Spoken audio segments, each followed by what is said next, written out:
আসসালামু আলাইকুম, আমি রাহিন ইসলাম সোনেট। গত ক্লাসে আমরা ইমেজ সম্পর্কে আলোচনা করেছি। আজকে আমরা জানবো যে টেবিল সম্পর্কে জানবো। তাহলে চলুন শুরু করা যাক। প্রথমে আমি এখানে একটি ফোল্ডার নিয়েছি। ফোল্ডারের নাম দিয়েছি পার্ট 11 এবং এখানে আমি একটি টেক্সট ডকুমেন্ট নিয়েছি এবং তার নাম দিচ্ছি index.html।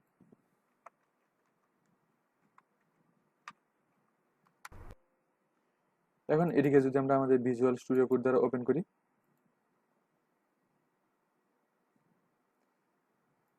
এবং HTML লেখার স্ট্রাকচারটা যদি নিয়ে আসি, এখন আমরা দেখবো যে আমরা কিভাবে টেবিল তৈরি করতে পারি। তার জন্য প্রথমে আমাদের টেবিল ট্যাগ ইউজ করতে হবে। এখন টেবিল ট্যাগের ভিতরে আমরা লিখবো যে প্রথমে টেবিল নেওয়ার জন্য আমাদের লিখতে হবে যে টেবিল রু। তার জন্য দিতে হবে টিআর। টিআর দেওয়ার পর টিআর এর ভিতরে দেবো, রু এর ভিতরে রাখবো আমরা টেবিল হেডিং। তার জন্য দেবো টিএইচ। টিএইচ এর ভিতরে যদি দিই আমি নেম, আবার যদি টিএইচ নিই এবং দিই ক্লাস,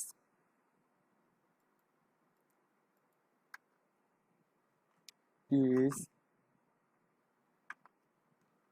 রোল,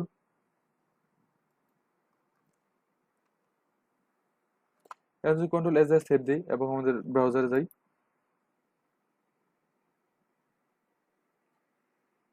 দেখতে পাচ্ছেন যে এখানে আমাদের একটি রো, আর এখানে একটা, দুইটা, তিনটা, আমাদের তিনটা কলাম দেখাচ্ছে।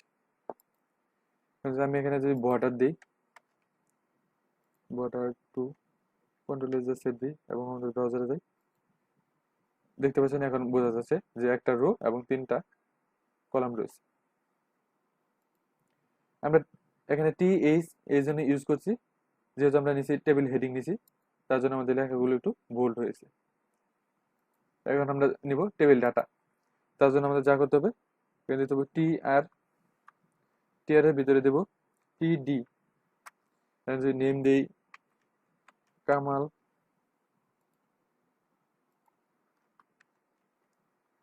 ক্লাস দেই 7,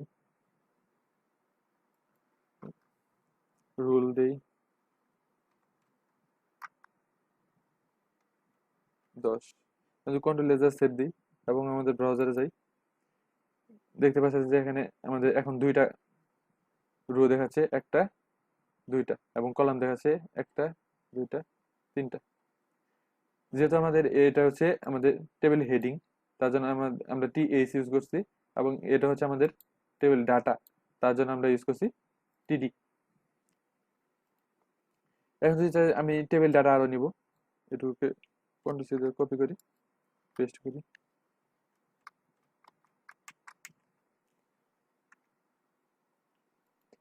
দেখতে পাচ্ছেন যে এরকম ভাবে দেখাচ্ছে।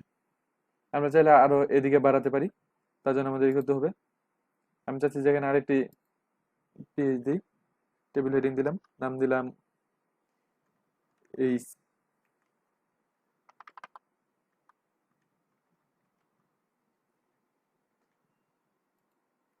দেখতে পাচ্ছেন যে এখানে আমাদের আরেকটি কলাম বেড়ে গেছে। এখন যদি আমি যে কলামের ডাটা দিতে চাই, তাহলে এখানে দিব যে টিডি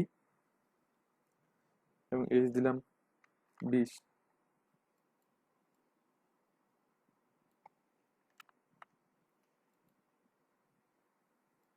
কন্ট্রোল এস যদি সেভ দিই এবং আমাদের ব্রাউজারে যাই, দেখতে পাচ্ছেন যে এখানে ডাটা H20 হয়েছে। আমি যদি বাকিগুলোতেও এগুলো এড করে দিই,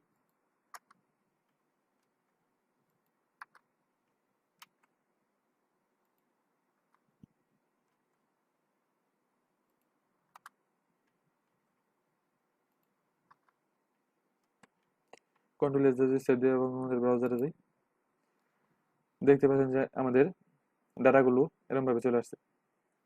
আশা করি সকলে বুঝতে পারছেন কিভাবে আমরা আমাদের ওয়েবসাইটে টেবিল নিতে পারি। আজকে বন্ধু, আসসালামু আলাইকুম।